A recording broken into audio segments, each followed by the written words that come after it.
नमस्कार दोस्तों। आप देख रहे हैं क्रिएटिव टेल्स स्टूडियो, जहां कहानियां सिर्फ सुनाई नहीं जाती बल्कि हर एहसास को जिया जाता है। आज हम लाए हैं एक ऐसी कहानी जो सच्चाई भी है और चेतावनी भी। एक ऐसी दास्तान जहां दो बार समय थमा, एक बार 2019 में और फिर 2035 में। आइए चलते हैं उस सफर पर जहां इंसानियत ने डर, दूरी और दर्द को हराया। कहानी का नाम है जब सांसें थमी थी। 2045 की एक हल्की ठंडी दोपहर, खुले आसमान के नीचे एक शांत सी छत, दो कुर्सियां रखी है। एक पर दादाजी, सफेद बालों वाले बुजुर्ग, दूसरी पर उनका पोता ईशान, जो किताबों से ज्यादा सवालों में उलझा है। दादाजी, जब कोरोना आया था तब सब कुछ सच में रुक गया था क्या? किताबों में पढ़ा तो है लेकिन समझ नहीं आता कि वो समय कैसा रहा होगा। हाँ बेटा, सब कुछ रुक गया था। सड़कें, स्कूल, ट्रेनें, मंदिर, मस्जिद। लेकिन जो नहीं रुका वो था इंसान का हौसला। दादाजी की आंखें पुरानी यादों में डूब जाती है। दृश्य बदलता है। हम 2019 में पहुंचते हैं। शहर की भीड़भाड़, हॉर्न, बातें, हंसी, फिर अचानक सन्नाटा। कोरोना वायरस का नाम सामने आता है, एक अनदेखा, अदृश्य दुश्मन। दिसंबर 2019, पहली बार नाम सुना, कोविड-19। शुरू में किसी ने गंभीरता से नहीं लिया, पर जैसे जैसे केस बढ़े, हर चेहरा मास्क के पीछे छुपने लगा।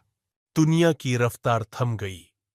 सड़कें वीरान, मंदिरों के दरवाजे बंद, रेलगाड़ियों का शोर भी खामोशी में बदल गया।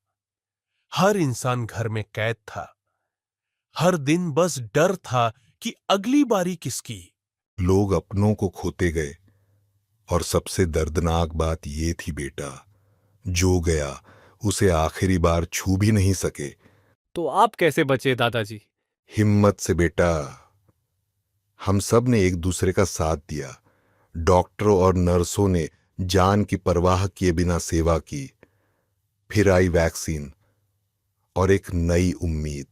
वैक्सीन सेंटरों की लाइनें खुशियां नहीं थीं, लेकिन एक उम्मीद थी कि शायद अब सब ठीक हो जाएगा।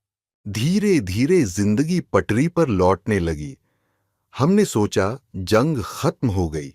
लेकिन तब हमें नहीं पता था 2035 में आने वाली दूसरी लहर पहली से भी ज्यादा भयानक होगी। 2045 की दोपहर ढल रही है। सूरज की हल्की रोशनी अब सुनहरी हो गई है। दादाजी की आवाज में अब अनुभव नहीं, चेतावनी है। दादाजी, अगर 2019 इतना भयानक था तो फिर 2035 में क्या हुआ? लोगों के पास तो तब तक सारी टेक्नोलॉजी थी ना। हाँ बेटा, टेक्नोलॉजी थी पर सोच नहीं थी। 2035 तक इंसान सब कुछ बना चुका था।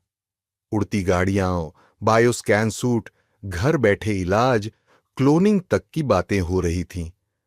पर इंसान इतना अकेला हो गया था कि उसे खुद पर भरोसा करना भी भूल गया। मतलब? मतलब ये कि लोग अब सोशल मीडिया से जीने मरने के फैसले लेने लगे थे। हर इंसान को किसी ना किसी का फॉलोवर बनना था। हर बात लाइक से तौली जाती थी। हर भावना हैशटैग बन चुकी थी। और जब सरकारें फेल हो गईं, तब लोगों ने खुद बना ली अपनी अदालत, तराजू। तराजू? हां, तराजू एक सोशल मीडिया ग्रुप नहीं, एक डिजिटल जजमेंट मशीन बन चुका था। अगर उन्होंने किसी को गलत ठहरा दिया तो बस उसके प्रोफाइल पर तराजू का ठप्पा लग जाता था। क्या मतलब ठप्पा? मतलब डिजिटल डेथ वारंट। ना जज, ना कोर्ट, बस एक वायरल वीडियो और फैसला। लेकिन लोग कुछ करते नहीं थे। लोग तो अब स्कैन होते थे बेटा। हर इंसान के शरीर पर एक क्यूआर बैज था, जिसे स्कैन कर पता चलता था कि वो साफ है या संदिग्ध। उड़ते ड्रोन नोटिस गिराते थे और हैशटैग ही अब कानून बन चुके थे। दुवार बैंथेम, his falls, you are pure, इन शब्दों से किसी की जिंदगी तय हो जाती थी। तो फिर वो वायरस? वो आया बिल्कुल अचानक। लोगों को तराजू से ही फुर्सत नहीं थी कि वो देखें हवा में एक अदृश्य अश्व दौड़ रहा है। उसका नाम था अश्वामेघ। वो किसी को छूता भी नहीं था, बस सांसें खींच लेता था। इतना खतरनाक? बहुत। और सबसे बड़ा दुख ये था कि इस बार लोग वायरस से पहले ही एक दूसरे को खत्म कर चुके थे। दादाजी, आज जो हम खुलकर सांस ले पा रहे हैं वो शायद किसी की आखिरी सांस का तोहफा है। बिल्कुल बेटा, हर आजादी किसी न किसी कुर्बानी की विरासत होती है।